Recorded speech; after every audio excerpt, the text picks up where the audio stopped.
We are at the Lyman and Merrie Museum of Springfield History, part of the Springfield Museum complex in, you guessed it, Springfield, Massachusetts.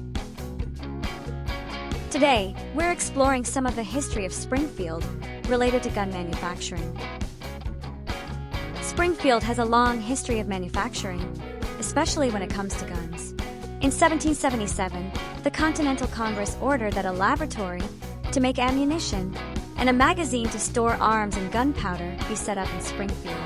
During the war, 10,000 new muskets, sent by the French, were stored here. When the war ended, thousands of American, French, and captured British arms were stored and maintained at the arsenal.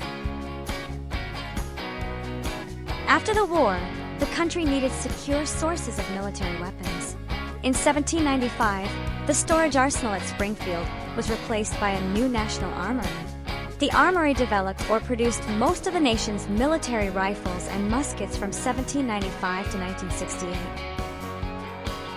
With the success of the Springfield Armory, the gunsmithing industry took off in the greater Connecticut River area, creating other gun manufacturing companies, utilizing the experienced labor available.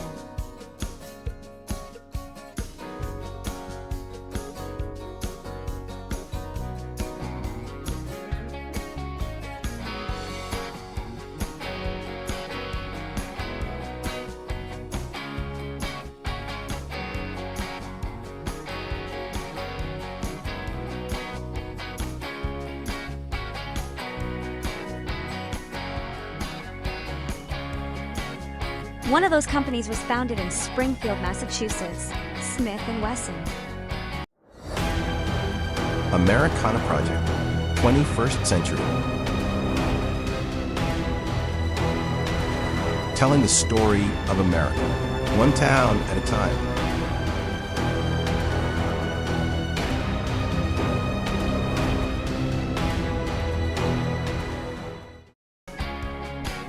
Today we're visiting the Smith and Wesson Gallery of Firearms History.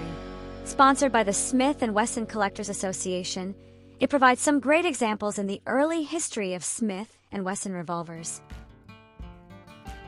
Horace Smith and D.B. Wesson first began their partnership in 1852, trying to create the first lever-action pistol using a self-contained cartridge.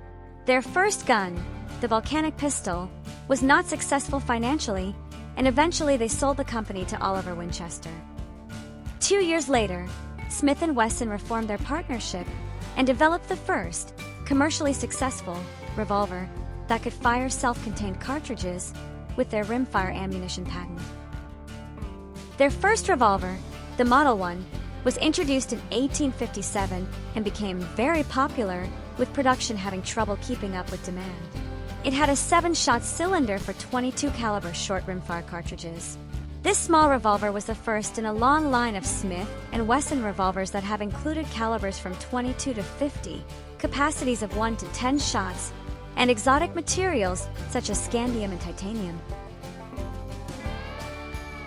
Following the Civil War, Smith and Wesson shifted focus to larger framed revolvers, introducing the Model 3 in 1870.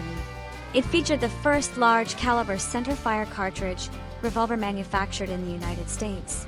It was adopted by the U.S. Army as the first cartridge-firing revolver in service. This particular gun on display is from the first Army contract. Smith and Wesson, in the early 1870s, were contacted by the Russian military attaché in Washington, D.C., General Alexander Gorlov, about purchasing Model 3 revolvers. The Russians liked the large-bore, break-action revolvers, which were the company's first practical big-bore metallic cartridge revolvers.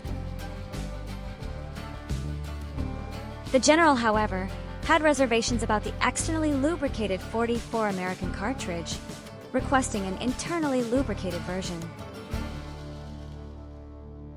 Smith and Wesson solved their concerns, and these improvements led to the first, second, and third model Russian revolvers. Other improvements included a curved grip frame with a knuckle and interlocking hammer for easier operation. Russia purchased over 130,000 of the Model 3 revolvers alone. Among the improvements, they reduced the bullet diameter of the .44 caliber to .429 inches. This innovation is still the reason why a modern .44 Smith and Wesson caliber is actually .429.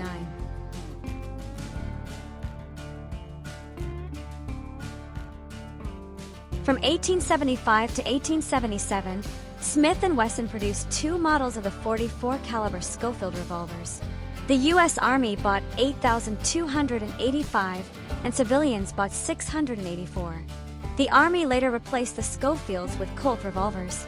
The remaining Schofields were sold as surplus and often used in the West by the Army, as well as individuals.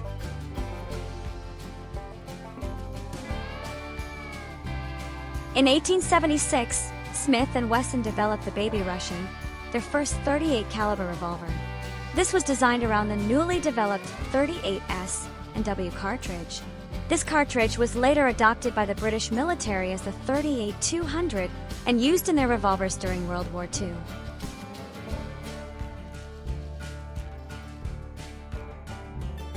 While Colt pioneered the design of the swing-out cylinder, Smith and Wesson developed a refined version with their .32 caliber hand ejector model of 1896, making revolvers easier to reload.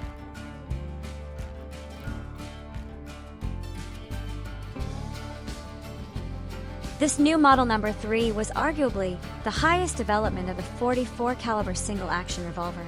It opened quickly for reloading, yet had a rugged frame and was accurate enough to win many target matches. These were used throughout the West.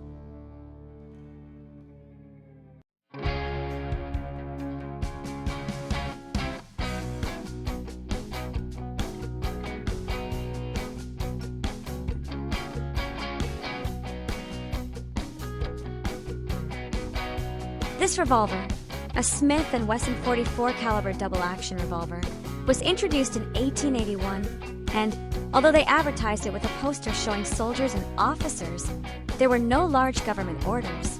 This particular weapon is a factory prototype showcasing a new style cylinder stop like the stop used in the late .32 and .38 caliber double-action models. As the company grew, they began to develop more models and versions.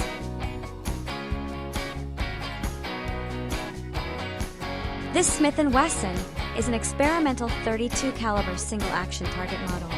The company offered various versions with long barrels, adjustable target sights, and enlarged target grips for many of their models, but for the .32 caliber single-action, only the longer barrel, shown here, was available.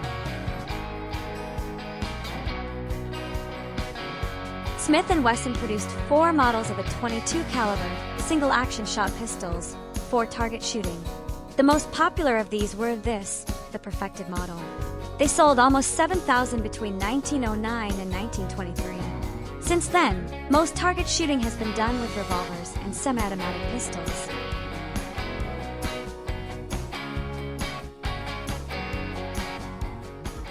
And thank you for watching my video. If you like it, please hit that like button. And if you want to see some more, you also should hit that subscribe button. That helps me out a lot. But if you liked it, share it, because I'm sure your friends would too. This is Ohm. We'll see you next in time.